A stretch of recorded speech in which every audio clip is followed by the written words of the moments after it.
Magandang araw, kapuso, kapamilya. Ngayong araw dito guys, magluluto tayo ng tofu. Mayroon pala akong dalawang slice ng tofu guys. Tapos, hiniwa ko lang siya ng ganito kalaki. Ngayon, kailangan natin guys ng bell pepper. Yung bell pepper, slice ko lang na maliliit. Tapos, sibuyas, garlic. Saka kailangan natin ng konting giniling. Ngayon yung giniling guys, lalagyan natin ng konting black pepper, konting toyo,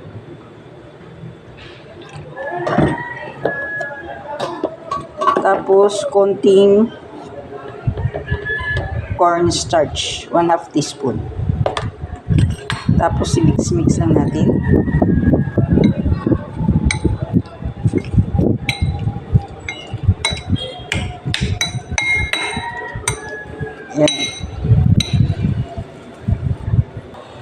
Ayan guys, nagpainit na ako ng kawali at lalagyan na natin ng mantika. Ayan, kasi mag-start na tayong mag-isa. Ngayon, uunahin nating ilagay itong ating sibuyas.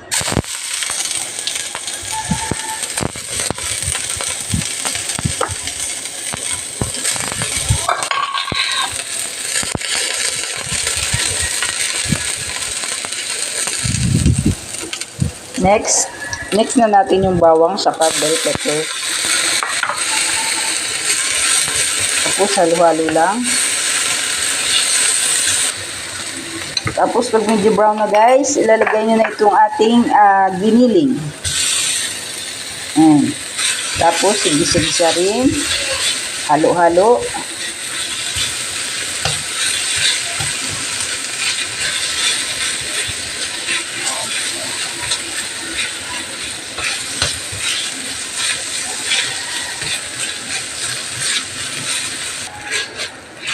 Pag nagisa nyo na mabuti yung giniling guys, lalagay na tayo ng tubig. Ayan. Dagdagan pa natin.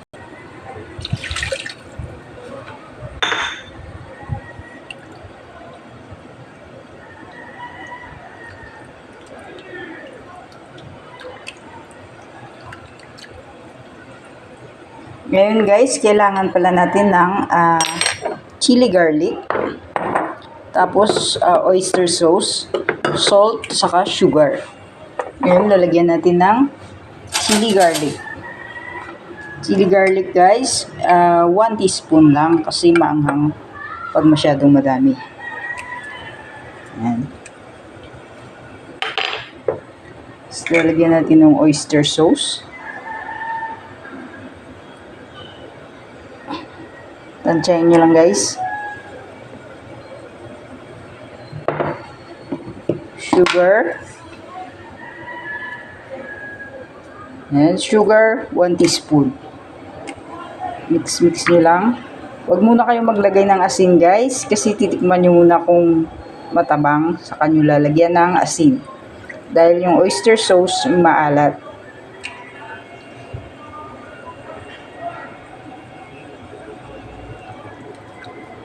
Antayin natin kumulo guys yung ating sauce. Sa maliit na bowl guys, maglagay tayo ng tubig tapos cornstarch.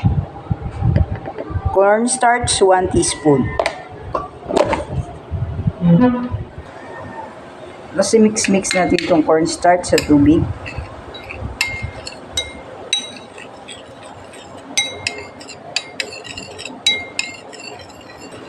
Kapag kumukulo na yung sauce natin guys, lalagay na natin itong ating cornstarch na tinunaw.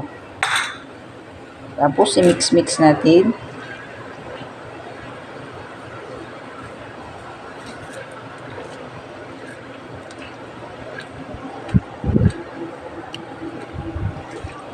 At antayin nating lumapot yung ating sauce. Yan guys, tingnan nyo guys, malapot na siya. Ngayon, titikman na natin yung lasa kung okay na. Ayan, tikman natin guys.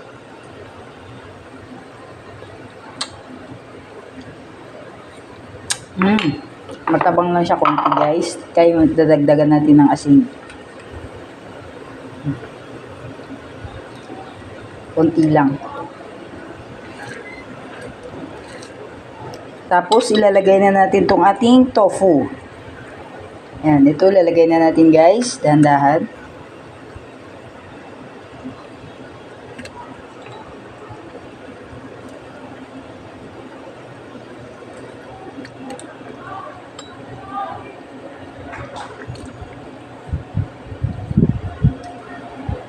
Ayan. Tapos i-mix-mix natin dahan-dahan.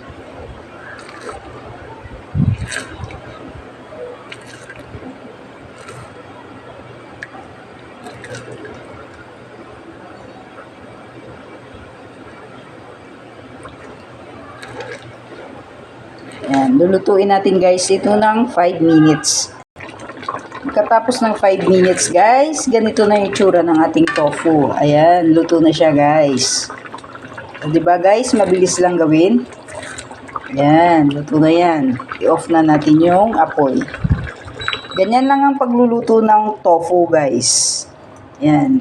Thank you for watching. Bye bye.